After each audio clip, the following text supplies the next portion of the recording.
Harry and Meghan, a right royal farce? Welcome to Mark and Pete. Now here's a thought. Going spare, a right royal rift.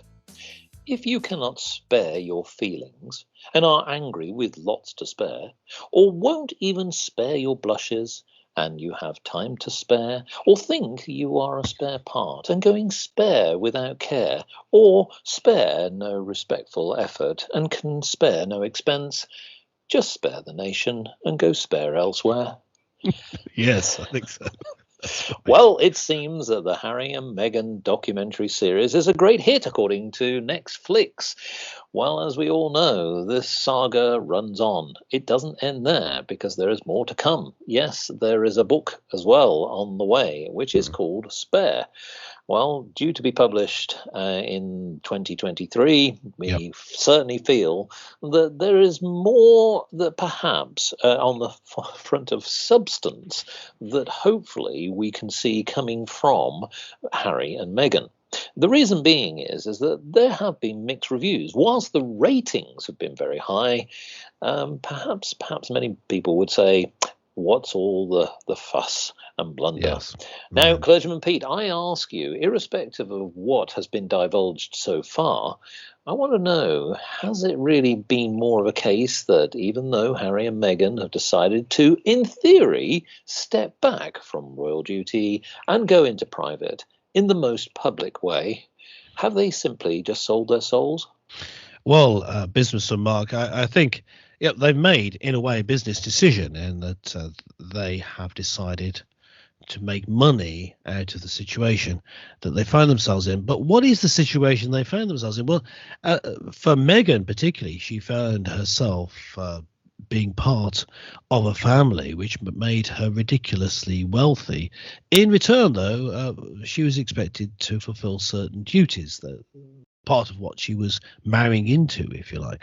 Of course, there was an option to opt out completely. A third option, which is what they've gone for, is to try and retain the titles, to do pretty much none of the work that's expected for it and for the money that comes with it, and to tell tales on the people of the family of her husband. And so what you find is that a tale of betrayal and disloyalty. It seems, at least at the outset. We can talk about the content of what they've been saying in their latest series and what's likely to be in the book coming up. But just on the face of it, it seems a tale of betrayal by Meghan and Harry of the royal family. So yeah, I think selling their souls, just looking at it, from on its face, does seem to be what they've been doing. They've sold their souls for filthy lucre, and maybe they're heading to hell. Who knows whether you get sent to hell for Netflix series? I don't know. Maybe you should. I don't know. But it does seem that's it. It seems to have been complete lack of any sort of integrity. Well, I think this is the problem. If I take it from my perspective, from a commercial point of view, it's great. We know that allegedly there are hundreds of millions of dollars at stake around this whole affair, and not just incidentally on the Netflix documentary series. As we've alluded to, there is many more other things from books and other things that to come. But I do think here, though, that there is a terrible situation that Meghan and Harry have got themselves into. We know that from one of the big interviews that took place, which was the Oprah Winfrey interview, which was very controversial because there was lots of accusations of racism and things like that. But what I think here is this contradiction of wanting to be private, not be in the media lens, and yet actually doing the complete opposite. And so they've got themselves in this ignominious position. Where do they go back? How do they go back? How can they retract this situation? They've now signed themselves up to all of these publishing and media contracts. They need to have substance. So at some point, they're going to burn out. And the question is, where do they go from here? And I do feel that this is a sad situation, irrespective of who's right, who's wrong. Everybody has personal lives and issues, but you don't necessarily wash your dirty laundry into the public, even if you are given millions of dollars to do so. Mm. It's actually a different situation to, say, somebody who might be in the media spotlight on a regular basis, who is an actor, actress, pop star, or other. Not that that actually condones the scrutiny and the rogue type of media news that comes with that. But Harry is from the royal family, and what I think he should be aware of is the damage that not only is he doing to his family members, but to a whole nation. And also the perception of a nation around the world. Does he care? I suspect not, because we've already seen that these, as we say, selling your soul to the devil, this may be one of the routes that he's chosen. I wonder whether he has been misguided. And that's the thing that now I worry for him as an individual, and how he can ever build bridges back with his family. Now we know, Clergyman Pete, and I'm sort of going to ask you the big question, that one of the big rifts is with his brother.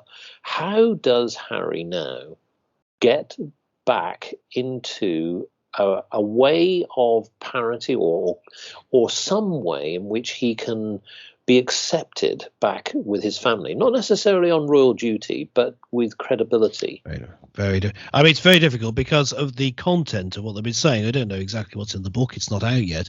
But this is the latest in some video releases on their story, the Harry and Meghan story. And this series, first 3 episodes, are already out as we record this, and the content is quite damning on what Harry has allowed. It seems in the content of this that we have a framing of shots and choice of attire. We have Meghan portrayed as the new Diana, of course, William and Harry's mother, who was tragically killed being chased by paparazzi going through a tunnel in France. And this use of the iconography of his mother is not going to sit well with William. I think. I agree. If it was a problem before his siding with Meghan against the family, I can't see it. It's going to be very difficult to bridge that gap now.